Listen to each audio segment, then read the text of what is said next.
ингээд 1000 франкны ажил идэм байна. Сард 1000 франк авчдсан байна гэд. Тэгээд тэрийг шууд Монгол төгрөгөөр ингээд үржүүлбэл одоо 3 сая хэдэн 100 мянган төгрөг. Гэхдээ Монголд өнөөдөр бас 3 сая төгрөг байдаг. Сая хүрэхгүй цалинтай амьдралтай хүн зөндөө байдаг. Монголчууд дэлхийд төслийг дэмжин ажиллагч дэлхийн брендийг дэлхийн жишгээр BTF Mongolia, үндэсний агаарын тээвэрлэгч Myat Mongolian Airlines, онлайн такси үйлчилгээ UbiCab.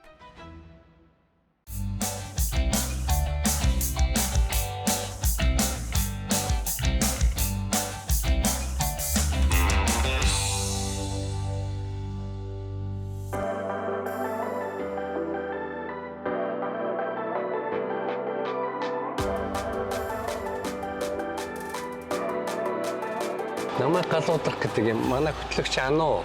Тэгээ манай багийнхан бид нар өнөөдөр ирлээ. Тэгээ таныг зорж ирлээ. Тэгэхээр хэдүүлээ нэг орхон нэг ийм газар суу талцгаа.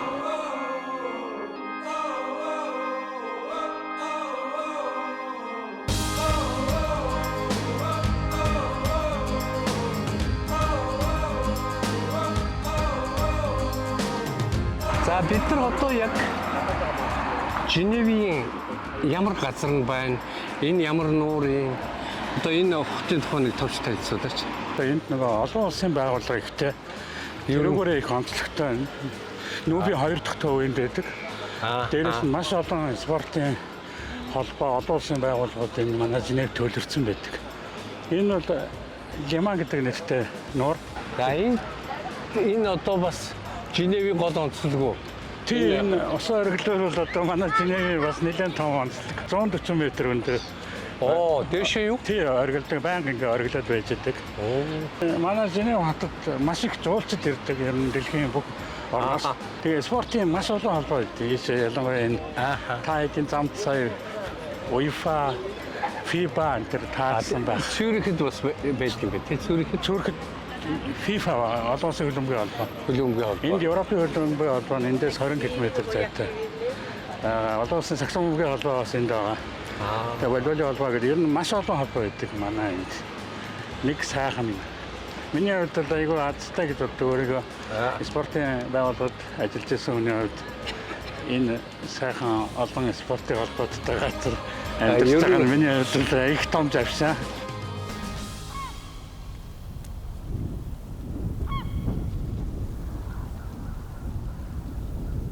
Хоёлаа ярилцлага бага насны тухай дурсамж Монголд байсан тэр үеэсээ яриагаа эхлэхгүй.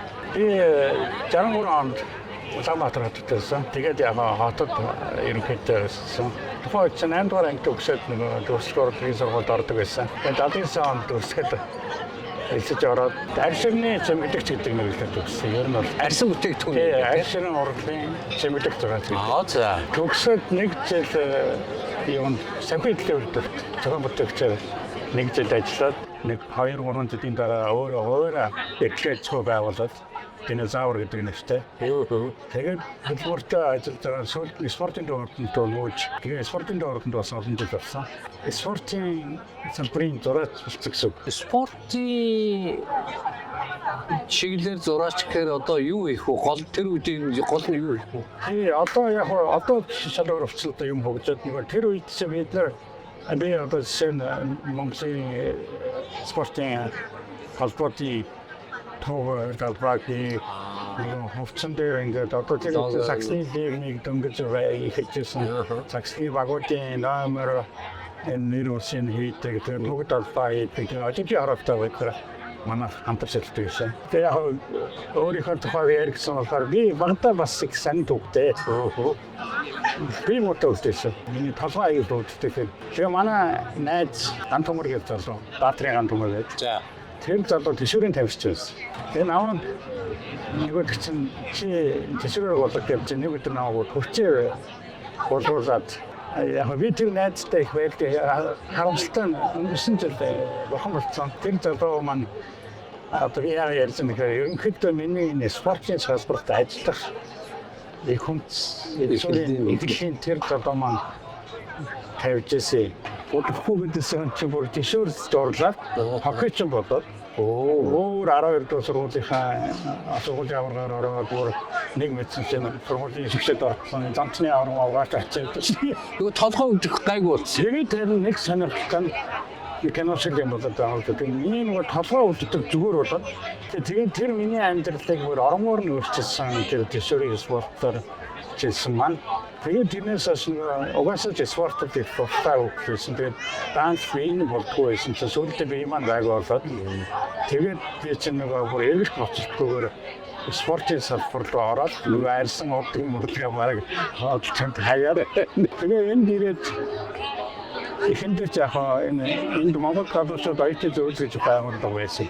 Тэгээд уус спортын тэмцээн удаа ганц нэг юм хийжсэн чинь 2009 онд Монголоос надад нэг юу ирээд би тэр спортын тэргүүний ажилт ингээд юм цалт амьдаг ирээд тэгээд намайг Монголд нөгөө спортын олонт олон жилийн юм болохоор өгсөн байх. Тэгээд бодлоо бас цаашаа юм хийх гэж бас өгсөн баг гэж бодлоо. Тэгээд би ч бодсараа 9 онд тэрийг авчаад юу ихээ бэлтгэв удаад гэсэн. Тэгээс нэ манай энэ бол гадуурчууд нэмэгдээд сакс центр тоглодог болоод тэгээд нэг Олуулаа болоод ангууд би эдэн залууд найзууд дүүнэстэйгээ нийлж байгаа хэдүүлээ юм спорт клуб байгуулах гэсэн. Тэгээд ямар яахан үеийг бол саксны юу гэн ганц саксайд болохоос яг түлхэж чинь өссөн олон хүн байгаа. Сакс тоглох хүнтэй тэгэхээр спортын клуб гэж нэрлэе. Тэгээд Джеймстар маань Женеви монголчуудын GM гэдэг тийм юм байна шүү дээ. Женеви монголчууд гэсэн. Манай клубын хувьд болохоор тэгээд 11 онд анх саксон бөмбөгийн нээлтийн ажиллагаан дээр саксны тэмцээн зохиоод ер нь бол яг томоосын дурдахгүй энэ Эрик Кроско их юм байгаа л да манай аюул ажиллагаа. Цагаан 10-ны монголчууд Европын монголчуудын тэмцээнийг 2 удаа зохиосон. Нийт Европын монголчуудын гэж тэмцээнүүдээ бол та нар тэг зохион байгуулдаг. Тий ер нь манай одоо энэ Европ гэдэг Герман, Франц, Чехийн улсууд бүтэв байгуулдаг спортын. Тэгээд тэдний тэмцээн зохиол манай харсан тийш Макамерчд явна. Манай шиг зөвхөн тэд нар ирнэ. Одоо манай өнгөрсөн 22 онд Европын монголчуудын Ведолийн аврах шатрууд тэмцээний сая 9 сард хийсэн. Ирэх жил бид нар бас шатрын Европын аврагыг хийх төлөвлөж байгаа. Монголын ер нь зарим спортын холбоотой бас холбоотой байдаг. Ачаад байхад ер нь Америкчдэр ялгаагүй. Хамгийн том community буюу өөрсдөө ингээд зарлаа гаргаад ингээд нэгдээд бэлтгэл хийгээд явдаг нүс спортын харагдаад байгаа байхгүй. Урлагийнхнаас илүүтэй спортын биений дэмждэг. Тэгээд тэмцээн уралдаан зохион байгуулалтаа өөрсдөө зардлаа гаргаад өөрсдөө зохион байгуулаад тэгэхээр спорт их тийм хүмүүсийг нэгдүүлдэг юм байна гэж би үүтэй гэж хараад байгаа байхгүй. Тийм. Ер нь одоо манайхан чинь манай монголчууд чинь тэгээд чадахгүй юм байдаг. Манайх чинь цэрэний теннис дөрөвний аялал пизза бэлтэрдэг тэмцээн дээр нь жилдээ 12 арга хэмжээ зохиолдог. Бид зөв хандлагыг уриалж аюулгүй байдлыг эрхэмлдэг.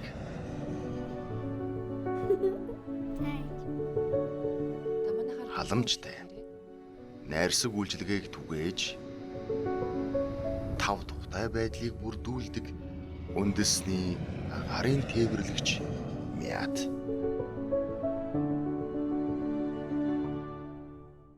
За спортын талаас дээр. За гэр бүлийн талаар ярьж болох уу? Манай эхнэрийг оюутан гэдэг. Манай хоёр охин байгаа. Том охин маань Монголд мөнгөцүүлдэг. Манай баг охин энд став хайстаа гэдэг. Хоёр урлагийн хүн болсон. Зураач чиглэлтэй. Тийм, том охин маань авцны лагур зохион бүтээгч. Бас чимэглэлийн зураач, дизайнер. Манай баг охин болохоор дизайн урлагийн дэд сургуульд төгссөн. График дизайн. Хоёр охин маань одоо нэг юм хийсэн. Бабалора энд моста гэдэг брэнд үүсгэсэн. Тэр нь юуны чиглэлийн брэнд вэ?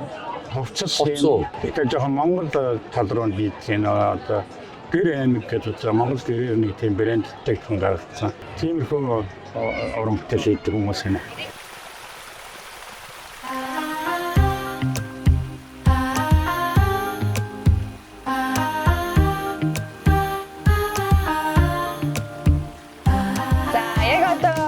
Нэг сонирхолтой үнтэй хамтсаж байна. Өнөөдрийн манай дугаарын зочин Батчулуу ахын маань охин Болор Чимэг гэдэг эмэгтэй байгаа. Оройн Женевийг хамтдаа ингээд алхаад гоё зүйлсийг ярих болноо.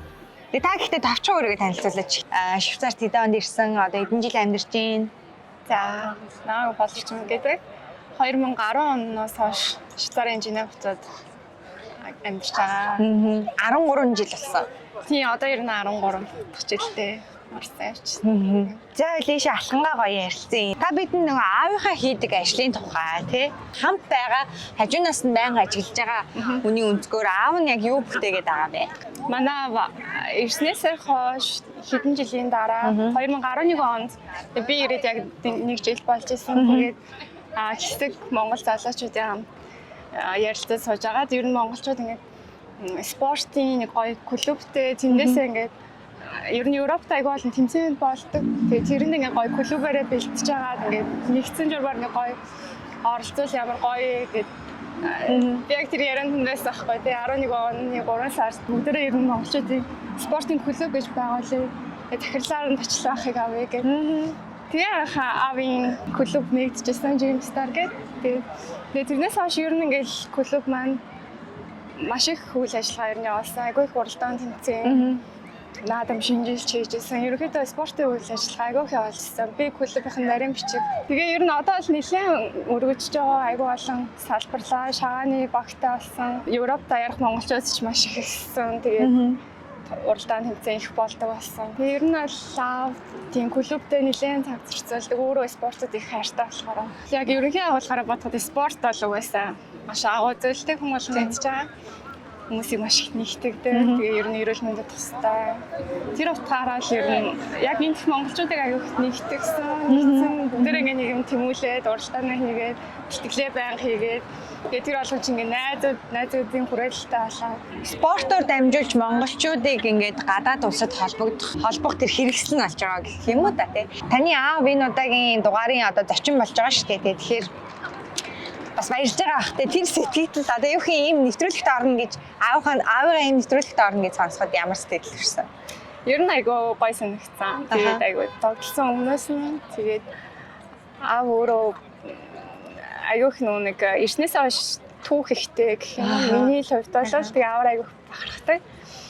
Тэгээд яг клуб тэгээ бас өөрийнх нь хийдэг ажил. Тэр болгоно нь ер нь айгүй сонирхолтой. Надад бол айгүй сонирхолтой, бахархууштай, айгүй гоё санагддаг болохоор нэвтрүүлэгт оролцсон гэндээ айгүй баярлалаа. Маш их баярлалаа. Баярлалаа.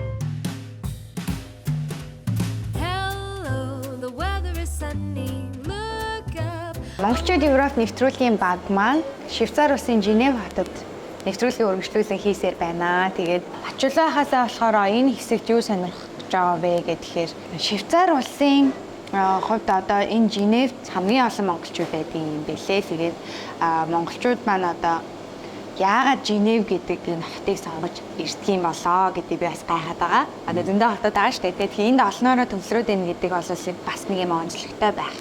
Ер нь Швейцарын Албаны улсад нэг 2500 спортны монголчууд байгаа байх. Яг л урд нь бид нар бас тодорхой хэмжээнд нэг тийм баримжаа тоотой байсан. Сүүлийн үед манай монголчууд эргэн ихсэн. Тэгэхээр яг хэдэн хүн байгааг яг нарийн тоогод мэдэхгүй. Манай Швейцарын Албаны улсын нэг онцлог нь Франц, Герман, Австри, Итали Лихтенштейн гэдэг хэдэн улстай хэлдэг. Тэр нөгөө хэлээд байгаа тэр Германтай хэлдэг хэсэг нь Герман кантон гэдэг. Одоо 26 манайхаар аймагтай кантон гэж ярьдаг. Тэгээд Франц кантон, Герман кантон гэдэг Итали кантон гэдэг ерөнхийдөө 3 үндсэн кантон тоогддог. Швейцар өөрөө 26 кантоных нь ихэнх нь Герман кантон байдаг. Яг л Австри, Герман хэлдэг учраас. Женев, Лозан, Ньюшатер, Трибор зэрэг хотууд болохоор Франц кантонтой хэлдэг. Тэр хэлдэг гэдэг болохоор хэл усан дандаа тийм тэр орныхоо хэлээр ярьдаг. Жишээ нь манай энд бол Францаар ярьдаг. Ийшээ Берн, Базел, Цюрхет болохоор Германаар ярьдаг. Луганад Италиар ярих жишээ нь. Манай монголчууд яг энэ олон улсын хот гэдэг утгаар нааш анх ирсэн хүмүүс нь энд илүү төвлөрөөд тэгээд манай монголчууд ч бас ингээд таньдаг ахтуу хамаатан саатан найз нөхөдрөд илүү энэ төвлөрөөд тэгтээ мэдээж Герман кантон тэр өөр хотод зөндөө монголчууд байгаа. Яг анх ирсэн хүмүүс нь тэр хотод тасчдаг бол манай энд ирсэн хүмүүс нь арай төлхөө ирээд тэгээ энэ хотод ингээд төвлөрөөд тасаад тэгээд анх ирснээс хойш мэдээж Монгол хүн болгон тухайн байгаа орныхоо хэлээр ярих хэрэгтэй болдог. Тэгээ нэг Франц хэлээр яриад ихэвчлэн өөр кантонт очоор ахаад герман хэлээр ярих болдог. Италиар ярих болдог. Тийм учраас яг нэг анх ирсэн хотод төвлөрсөн анх Женев их хотон улс учраас ихэнх нь эндээ төвлөрсөн. Анзаараад байхад ер нь олон оронд байж байгаа монголчууд яг эхлээд очисон газараа л тасчаад байдаг юм шиг байлээ. Ер нь хамгийн гоё хот газар хаана вэ гэхээр бүгдээрээ яг өөрийнхөө амьдардаг газараа хэлдэг. Ер нь Швейцар хүмүүсийн нэг тийм үндэсний онцлог нь юу вэ? Ер нь нэг тийм характер нь юм. Нэг характер Швейцар хүн герман хүнээс ч юм уу Япон хүнээс нэг характер тийм бүр үндэсний онцлог гэдэг юм нэг характер ажиглагдаг. Тэгтээ их сайхан хэлтэй хүмүүс ирдэг. Ер нь Швейцар хүмүүс бол их ээлдэг. Тэгтээ мэдээж энэ улсын иргэд бол их хөлдөрөн цаг барихаас өгсөдөө тийм. Ерхэд тиймэрхүү юмнууд дээр надад айхтар хүмүүс юм даа гэсэн бодол төрдөг. Тэгээд өсөөгөө бид нар өсөнөөд гэж одоо манай энд бүх л монголчууд эндхийн хөлдөрмөр амьдран бороо зөрүү юм манайхан ч бас санаанд угаадаг. Тэрэнд эргээд өөртөө аюу хүн тусдаг. Тийм учраас юм бол яг ном дөрмаараа байдаг. Ачуулаа ханыг ийм юм мэдэх гээд би залуу хүнийхээ хувьд болохоор яг бас магадгүй нөгөө залуу хүмүүс чинь нэг бодлын их хэрсүү нөгөө бодлын их одоо шүүлтүрхүү тэр нь ямар вэ гэхээр одоо энэ нэвтрүүлгийг үзээд ч тэр нэ одоо ингээл гоё сайхныг бид нар харуулад байдаг ийм гоё амьдрт юм байна. Швейцарт бол хүмүүс монголчууд ингээл гоё л амьдрт юм байна те гэл ингээ бодоод байгаа айгу амар хялбар одоо юу гэдэг таны нөгөө 19 жилийн хөдөлмөрийн дараа ирсэн цэгээс шууд харьцуулаад би ингэж амьдарч болох юм байна гэд ингээд харах гад байдаг.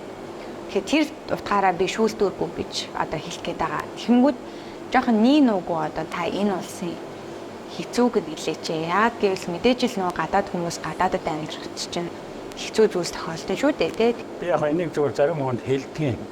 Швейцарт өстой очих юм бол өстой юм байна. Одоо айгу өртөг өндөртэй ч гэсэн цалин өндөр юм байна. Ингээд 1000 франкны ажил дэдийн байна. Цард 1000 франк авчдсан юм байна гэдэг. Тэгээд тэрийг шууд Монгол төгрөгөөр ингээд үржүүлбэл одоо 3 сая хэдэн 100 мянган төгрөг. Гэхдээ Монголд өнөөдөр бас 3 сая төгрөг байдаг. Сая өрөхгүй цалинтай амьдралтай хүн зөндөө байдаг. Тэр утгаараа нөгөө гоё юм бодод түрээд ирдэг тийм тал ажиглагдаад байдаг. Хамгийн хэцүү юм нөгөө хэл усны асуудал нэгдүгээр тавьдаг. Энд ирэнгүүтээ одоо шууд ажилд ороод шууд ингээд цад мөнгө аваад явчихна гэдэг бол айгүй буруу ойлголт. Ажилд олдохгүй. За ажил олдоод бас цалин мөнгө нь бага. Тэгээ хэлгүүгээс болж айгүй ажлаас голддог. Тэгээд тэрнээс болоод зарим хүмүүс бол маш айгүй байлт одоо нөгөө буцах хэцүү бага өөршөр тавьсан байдаг. Зарим ч тэгээ буцаа явуучих шиг харагдаад идэв. Тэгээд буцаад ирж байгаа шиг ингээд тийм энийг яг нэг тэгдэг гэж хэлэхэд айгүй хэцүү. Гэтэ ер нь бол жишээ нь одоо Женев хотод ирэх гэж байгаа хүн бол дор хаяж Франц хэлний жоохон ч гэсэн мэдлэгтэй хэрэгтэй. Эрэнгүүд хамгийн түрүүнд хэлний асуудал тулгардаг. Бэж гэсэн анх ирээд бас идусгүй жоохон хэцүүлсэн. Тэгээ маш хурдан хүмүүстэй ойлголцохын тулд хэлтэй байх хэрэгтэй. Тэгээд бас энд яах гэж ирсэн, хэн ажирсан одоо хоорондоо холбоослогоо сайн ярихгүй шууд тарафууд тавьдаг хүмүүс хохироод байгаа харагддаг. Тийм учраас би хэрвээ зүгээр яг наашаа одоо араас ирэх гэж байгаа хүмүүс байвал нэгдүгээр энэ орныхоо нөхцөл байдлыг сайн судлаасаа дээрээс болж өгвөл одоо бараан хэлний курс суугаад ирээд ядаж нэг ажилд ороход хэлээрээ бодохгүй байцсан. Манай Женев хотод бол бүх юм Франц хэл дээр явдаг. Хайртай хүмүүстэй бэлэглэх онцгой бэлэг хайж байна уу? Тэгвэл хаанаас ч хизээж хүссэн үнийн дүгээрээ илгээж болох BTF онлайн бэлгийн картыг санал болгож байна. Та энэ хүү бэлгийн картыг Adidas, Reebok, Dr. Martens, Guess, Montbell зэрэг дэлхийн брэндүүдээс худалдан авалт хийхдээ ашиглах боломжтой. Яг одоо BTF цэгийн сайтаар зочлоорой. Швейцар өөрөө цагаач гэдэг ч юм уу. За тэгээд энэ ажиллахаар ирсэн юм. За мэдээж хар ажил хийхээр ирж байгаа зөндөө олон улсаас ирж байгаа. Зөвхөн Монгол биш л дээ, тийм. Тий. Одоо хувилбарсаар ажил эрхэлж байгаа зөндөө олон улсын иргэд байдаг. Бид нар нэг хамгийн нийтлэг Солонгос улсаад мэдээд байгаа. Тэгээд тэр Солонгост бол сүүлийн үеүүдэд айгүй одоо хатуу болсон гэл тийм. Баримчилгаа эдэр хийж ийна гэж ундаалаа яригдаад хэлдэг тийм. А Швейцарын тухайд одоо тэр хар ажил хийж байгаа тэр бусад улсын иргэдэд хэр хатуу байдгийг одоо юу гэдэг чинь ажил алдаж одоо хэр байдгийг Намайг анх ирэхэд эрэгтэй хүн харьцангуй цөөхөн байсан. Эмэгтэй хүмүүс ирэхээр харьцангуй тий арай олон тэднэрт ажил олох магадлал нь арай өндөр байсан. Яг тэгэхээр эмэгтэй хүмүүс чинь нөгөө цэвэрлэгээний ажил, хүүхэд харах гэдэг юм уу тэр утгаараа эрэгтэй хүнд хийх ажил айгүй бага байдаг. Эрэгтэй хүмүүсийн ажил ерөнхийдөө нэг тийм эмэгтэй хүнийг бол элбэг байдгүй мөртлөө манай залуучууд одоо миний харж байгаа энэ тхийн ресторануудад барилгын засвар гэх мэтлэн ингээд тиймэрхүү ажлуудад төлөхөө байдаг. Бас нэг саяныхтай холбогдуулаад амьд энэ тхийн бас нийгмийн халамжийн байгууллагууд Монголда өчигөө хараар байдаг хүмүүс гэдэг ингээд нэг даад үзээд төгөд байдгүй. Тэр хүмүүсийг бас нэгэн төвцөө учраас энд бичгээр одоо болох талаас нь дэмждэг тийм үйлдвэрчний эдийн олон нийтийн байгууллага байдаг. Тэгээд тийм байгууллагын шуумаар бас сүүлийн үед Апериус гэдэг одоо бичгээр гэсэн утгатай тийм арга хэмжээ явуулаад тийм ганц монголчууд биш энд байдаг араар байдаг тийм цагаас тийм хүмүүс ингээд тийм хүмүүст мэдээж бас шууд ингээд өгöd байхгүй айгүй шалгууртай ажлын баталгаа цайлтан тэгж жагаад нөгөө тийм бичиг баримт олгосон асуудал гарсан. Тэрүүгээр бас манай энд байдаг монголчууд тэр мэдээж бас тийм амар биш нөгөө хэлний төвшин шаардлага. Тэгэхээр манайхан ч хэлэн дээрээ бас жоохон асуудал гардаг. Гэтэ яг манай тэргийн буйнд бас манай Монголоос айгүй олон зочдод бичиг баримт болсон. Тэр утгаараа эндийг тэгж нэг айхтар гадны иргэдэд бүр нэг хатуу бодлого одоо Солонгос жишээ нь бүр мэдээ интервьюз чахад бичвэрүүд хүмүүсийг одоо ингээд шалгалаа, барилаа, буцаалаа гэдэг энэ тул нэг тим актер юм бол миний хувьд нэг хараагүй. Тэгтээ мэдээж энэ уус тэгээд хүн болгон сайхан хандаад байхгүй болсон мэдээж энэ чинь бүгд улс учраас тий. Тэгтээ одоо жишээ нь адгийн зах нэгэд бид нар одоо нийтийн тээврээр зорчиж явахдаа билет одоо бан авчих ястай. Билет одоо автосанта билет дээр авахгүйгээр ингээ явж байгаа шалрагчдаар таарах юм бол та нар харж ирсэн кино мэн шалрагч таарах юм бол тэгээд шууд айгүй өндөр торгуул авдаг. Тэгээд тэр торгуул нь бүр сүлд арга торгуулаас болоод бүр Монгол явах хүртэл тиймэрхүү юмуд гардаг байсан. Янз янзын хууль бусам хийж болохгүй, хулгай дээрэм хийж болохгүй. Энд ч их тайван ус, янз янзын хууль бус ч юм уу, янз янзын тийм энтхийн хуулинд нийцэхгүй юм хийх юм бол тэрэн дээр нэг өршөөгд байхгүй айгүй хатуу ханддаг. Нэг үе нэг Европт байж байгаа монголчууд хамгийн сөрөг юм нийтээрээ дуулдаад байсан юм хулгай асуудал их байсан тий. Тэр одоо ер нь гайгүй. Нилээ байсан. Гэхдээ энэ Монголд бас хүмүүс айгүй буруу ойлгоод байт юм лээ. Европын монголчууд энэ хулгай хийж амьдардаг гэдэг тэрэн дээр би бүр 100% эсэргүүцэн. Хулгай гэдэг хүн байсан. Янз янзын нөхдөд байсан. Миний мэдхийн одоо бараг 15 жилийн өмнөөс эхлээд ингээд багасаад хомигдоод тэр чинь ганц энэ Женевийн хинт биш одоо энэ нийт Европ. Тий, Европ даяараа юм яриад байгаа. Тэгээд нэгдүгээрт энэ улсын хууль дүрмэнч чангарсан хулгайдаг хүмүүс хулгайг боломжгүй болсон. Нөгөө манай залуучууд ч бас ухамсараараа ингэж болохгүй гэдгийг ойлгоод тиймэрхүү хулгайнаас бас ингээд баригдах шаран ингээ асуудал гарна. Тэр утгаараа одоо бол би тийм хулгай хийдэг хүнд бол мэдэхгүй байхгүй гэж бодоод байгаа. Нэг үхрийн ивэр дөрвөл мянган үхрийн ивэр дөрвөнд гихчээр энэ асуудал ер нь зөвхөн биднийг Америкт огч сонсогчсэн байхгүй юу? Энэ явж монголчуудын талаар таагүй сэтгэл төрүүлдэг. Тэр олоола биш мөртлөө тодорхой хэмжээгээр тийм хүмүүс байсан. Тэгэхдээ одоо бидний зовноод байгаа юм. Одоо энэ цаг хугацааг ингээд сонсохоор ер нь дуулдах байцсан байна. Тэгэхээр ер нь нэг тийм үе үзэгдэл байсан. Тэгэхдээ одоо бол болсон гэж байгаа нь одоо хамгийн сайн зүйл байхгүй юу? Тэгээд одоо таны хэлж байгаа зөв шүү дээ. Нэг хүн буруу үйлдэл хийхэд энэ монголчууд ирж ихтэй уулгаач гээд одоо зүгээр явж байгаа монгол хүнийг булгаач гэж хараад байна гэж ч хүртэл яригдчих. Тий, одоо Монголд бас хүмүүс тийм ойлголттой байдаг юм шиг лээ. Одоо би бол тийм юм байхгүй. Би энийг бол өстө нөр бартам мэднэ. Ялангуяа манай миний амьдардаг Ослод тий. Эсвэргээрээ танаас асуух асуулт гэх юм бол мэдээж гадаадад амьдарч байгаа бүхэл хүн эх орноо санаж байгаа. Тэрнтэй бол бүр хинч марахгүй байхаа тий. Та их нутгийнхаа юуг санаж байна? Хамгийн их юуг санаж байна? Одоо жишээ нь бид нар ярьдгийг хаяа ингээд хөдөө ингээд дураараа явж яснаа гинт зам дээр зогсонгууд замын хажууд очиж хэвтээд өгч болдог. Жишээ нь энэ бол тийм юм ямар байж бид нар албан ёсны цэцэрлэг дөрж нэг мах зах шаард идэн. Монголд зүгээр болно хойд уулын цаар очиод өстой юугаач идэноо. Энд бол тийм юм байдгүй мэдээж.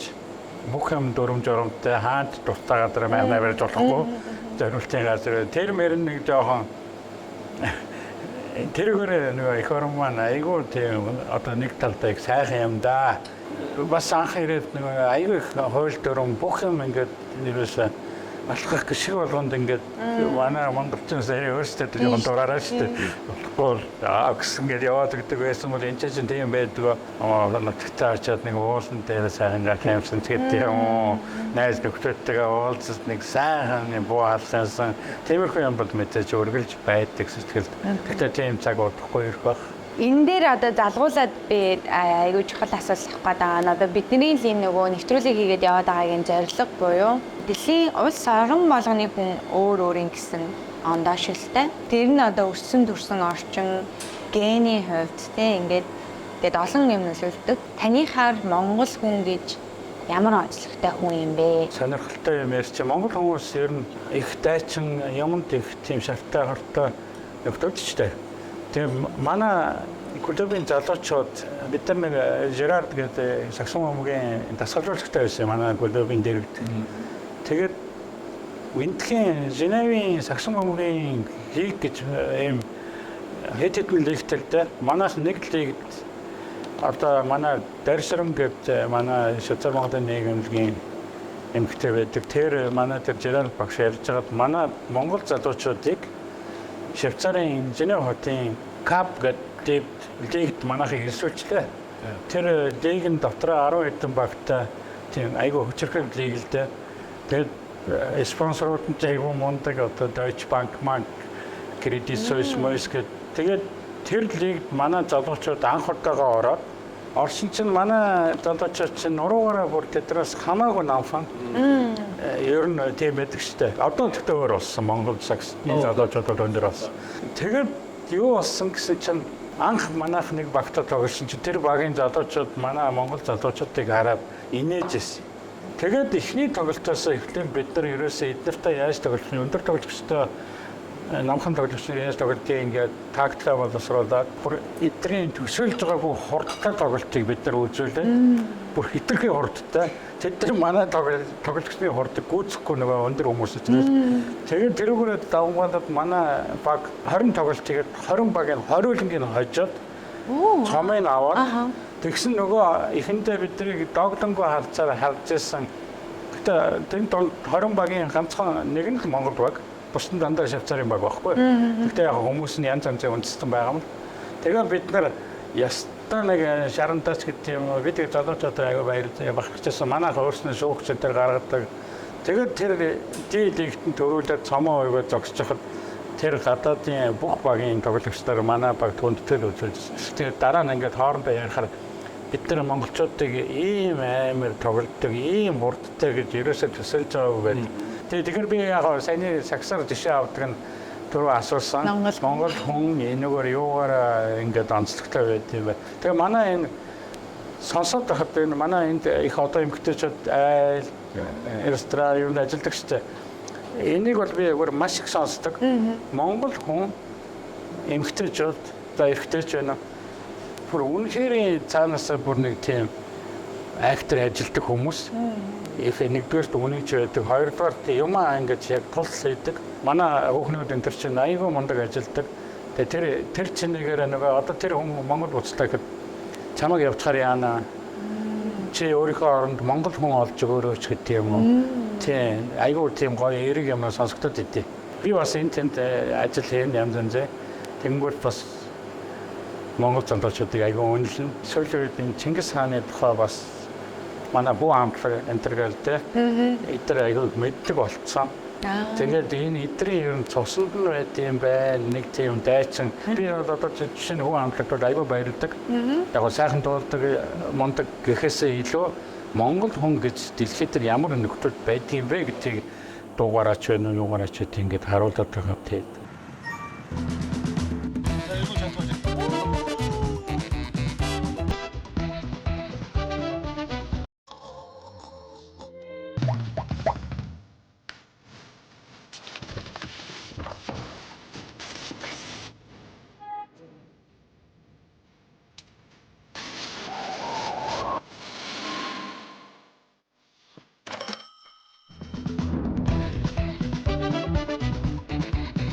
Таны хувьд болохоор одоо ингээд Европ дахь монголчууд, Женев дахь монголчууд, Швейцар дахь ингээд монголчуудыг холбоод тий энэ спортоор дамжуулаад энэ гадаад дахь монголчуудыг ингээд хоорондоо холбоотой байх энэ орон зайг нь бүрдүүлж өгч байгаа гэдгээр нь би бүр хамгийн их одоо баярлалаа гэж хэлэх гэсэн. Тэр нь одоо мэдээж гадаад байгаа хүн гэдэг чинь бол тодорхой хэмжээний маш олон одоо сэтгэл зүйн болоод тий бие махбодын ингээд олон хэрэгцээнүүд гарч байгаа. Одоо ингээд спортын болон одоо Монгол хүнтэйгээ ойр байх ч юм уу тий мэдээж тиймэрхүү зүйлсүүд зөндөө олон гарч байгаа.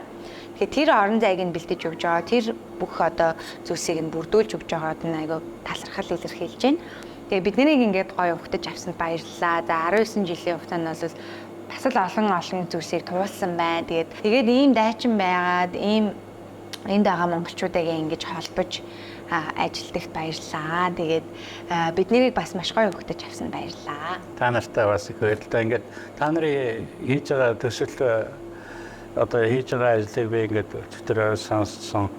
Тэгээд үнэхээр гайхалтай. Яг тэр нь ч бас Монгол эх орноос хол ажиллаж амьдарч байгаа хэдэн мянган хүн байгаа. Маш олон монголчууд байгаа. Тэднийг бас ингээд эх оронтой ямар нэг байдлаар холбох. Тэгээ Монголоос гадаад гарч байгаа хүмүүст бас айгүй тийм сайхан санаа бодомжуудыг олгож байна. Анхаарах зөндөө юмнууд байгаа. Тэгээ та нарын хийж байгаа ажил чинь үнэхээр сонирхолтой, гайхалтай төсөл байна.